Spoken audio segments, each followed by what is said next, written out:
Wow, what a complete blowout. Philadelphia completely responded in game 2.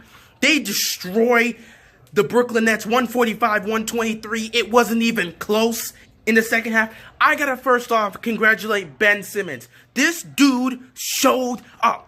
Game 1, we all criticized him hard because he wasn't doing anything. Even the fans of Philadelphia was booing this man. But he came out in Game 2 and he responded. He was a lot more aggressive. He was taking shots. He was getting the paint. This is the Ben Simmons we want to see. We want him to be aggressive. We want him to look for shots. We want him to just get to the basket, put some points up. We know you're a great passer. We want to see you score the ball more. Be more aggressive. And that's what Ben Simmons did in Game 2. And he deserves a round of applause because he sparked that Philadelphia team in the second half. Kudos to him. Next up, Joel Embiid. Much more efficient game this go around versus Game 1. Game 1, he had like 25 points. So, but it was good, but it was very inefficient. I think today he had like 18 points, but he was much more efficient. Had a bigger impact in this game, especially in the second half, where he and Ben Simmons also helped spark this team.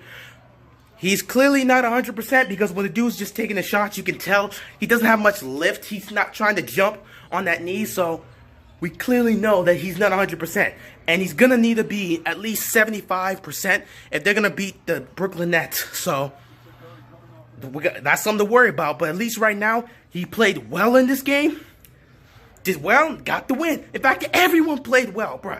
Tobias Harris, thank you for finally showing up. Dude showed up in Game 2. He was balling as well. Everyone was balling. JJ Redick, he also showed up. He was balling. Thank you all for showing up because you, Ben Simmons, and Tobias got called out. The three of you guys got called out in Game 1. And all three of you showed up in Game 2. Way to go.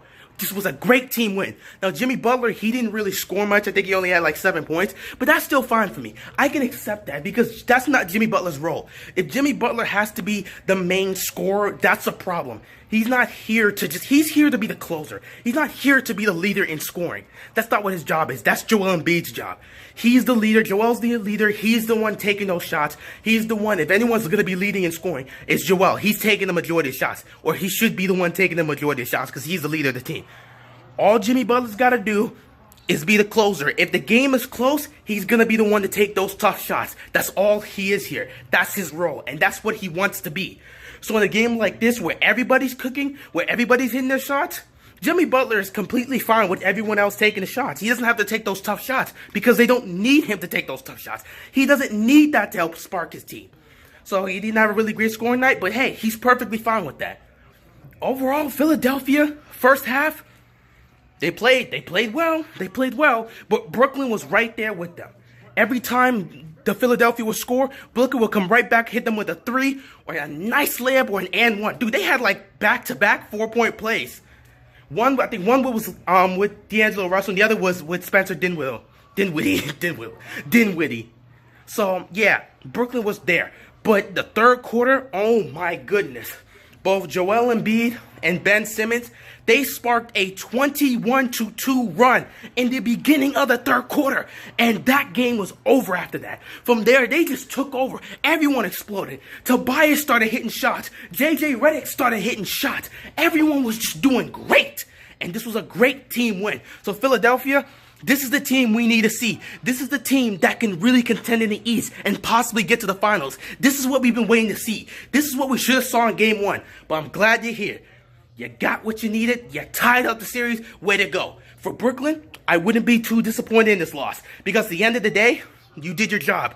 You should be satisfied with what happened in these 2 games. Because at the end of the day, you stole one. You stole one game on the road. That's all you needed to do. You came into Philadelphia with the mindset, let's steal one. Let's take away home court advantage and steal one on the road. You guys did that. You took Game 1, and now you're heading back to Brooklyn with the series tied. Now, all you got to do is defend home court. You defend home court, you're going to win this series. It's a best of 4. So, Brooklyn, I wouldn't be too disappointed in this loss. Granted, it was a blowout, but at the end of the day, you stole one. You stole Game 1. And now, heading back to Game 3 in Brooklyn, you have a chance to defend home court. And who knows, if you defend home court, we could be heading back to Philadelphia in Game 5 with you guys up 3-1 the series. So that's all you got to do. Both teams Nothing to worry about. Philadelphia just evened this series. They protected home court in game 2. Meanwhile, Brooklyn stole the home court in game 1. So both teams should be satisfied with the results of these 2 games. Well, I mean, the Philadelphia should be happy that they tied the series. They shouldn't be happy that they lost home court advantage. Brooklyn should be happy that they stole home court advantage and not be too disappointed that they lost game 2, because now they get to defend their home court in game 3. So it was a great game.